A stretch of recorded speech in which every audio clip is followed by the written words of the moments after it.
I can preach a message right from that word right there. And I have preached it. Why have you come to torment us before our time? Too many of us have been being tormented by our adversary. Too many of us have been tormented too many times by our past or by our adversary or by Satan or Lucifer, whatever you want to call him.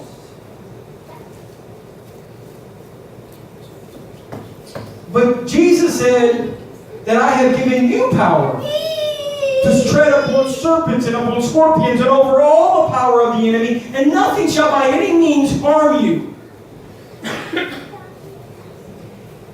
We should be the ones that's doing the tormenting. Jesus, if we have Jesus Christ in our life, we should be the one tormenting instead of being tormented. So when they came up there, they asked Jesus, why you come to torment us? Leave us be. It's not even our time yet. But Jesus said, what is your name? And he said, my name is Legion, because I'm many. Well, Legion is known to be about 6,000 men.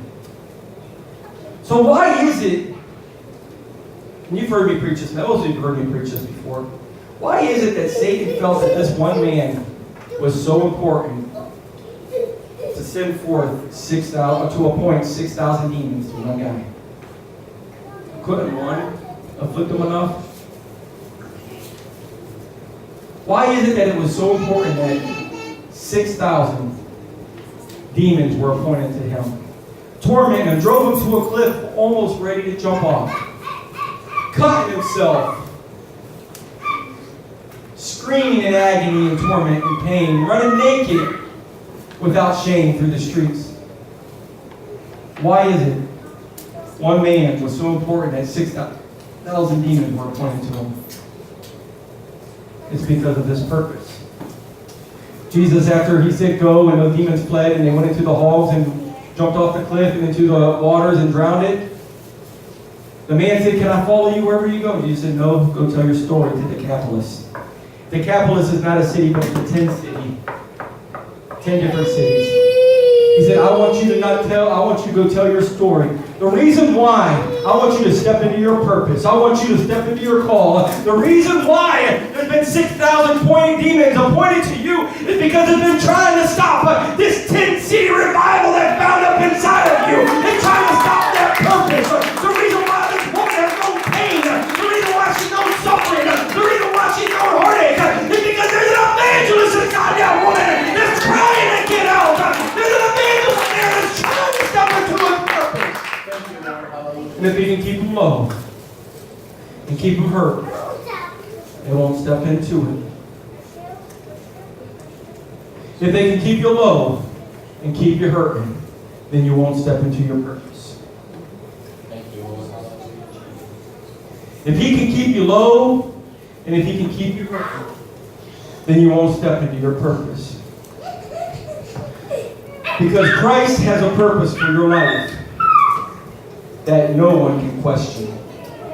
It's one that will be used for his purpose. One that's going to draw men and women to him. Okay, so John chapter 4, verse 27, it says, and upon this came his disciples and marveled that he talked with this woman. Yet no man said, what seekest thou, or why talkest with her?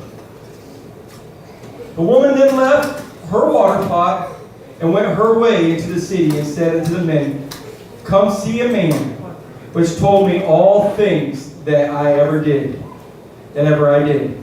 Is not this the Christ? Then they went out of the city and came unto him. Now there's a lot that I just read in just this scripture.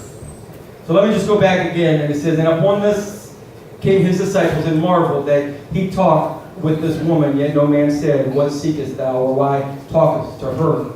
No man's going to question when God calls that purpose out of your life. They might wonder it in their mind, but they're not going to say a word because they recognize this is God that's calling you into your purpose. The woman then left her water pot and went her way into the city, See, before she needed that water pot because when she grew thirsty, she needed it to draw water. That's why so many men, when they step into their purpose, when so many men step into their call, they leave behind friendships and they leave behind, listen, the drugs, and they leave behind the alcohol, they leave behind the bar rooms, they leave behind, listen, I know uncles and family members that are alcoholics and they can leave behind the beer, but they'll still go sit in the bar rooms and after a while they fall off the wagon and they go back to it because they still have a thirsty in their soul. They still have a thirsty and they go back and they start drinking. But this woman said, I am never going to thirst again. So she dropped her water pot and walked away from it. I don't need to draw on this water anymore. I don't need to draw on this this lifestyle of pain. I don't need to draw from this lifestyle of torment. I don't need to draw from my past anymore because I have seen the light. I have not the quenching of my thirst. Now have been the quenching that I've been looking for. She left her water pot and went her way into her study. She stepped into her call. She stepped into her purpose and said to the man, come see this man which told me all things that I did is not this the Christ. And he drew, and she drew out of that city, and they came unto him. The reason why you've been suffering, the reason why you felt pain, the reason why you've had torment, the reason why you feel low, even, guess what? Even your church people. It's because there's an enemy trying to keep you low. So that you don't step into that city. So you don't step into that call. So you don't step into that purpose.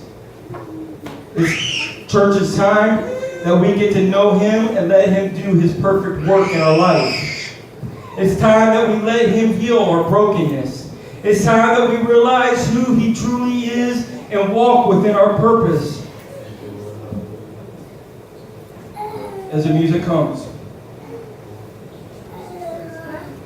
Is there a 10-city revival inside of you? Now is not the time to question why me. Why'd you call me, God?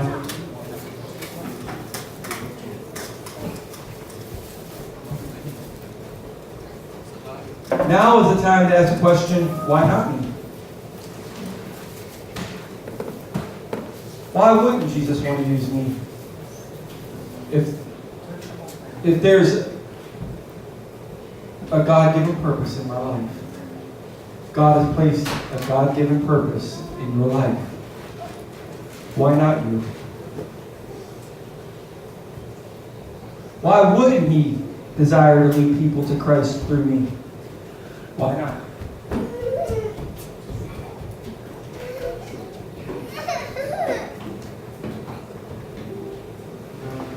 Why not? Why not me?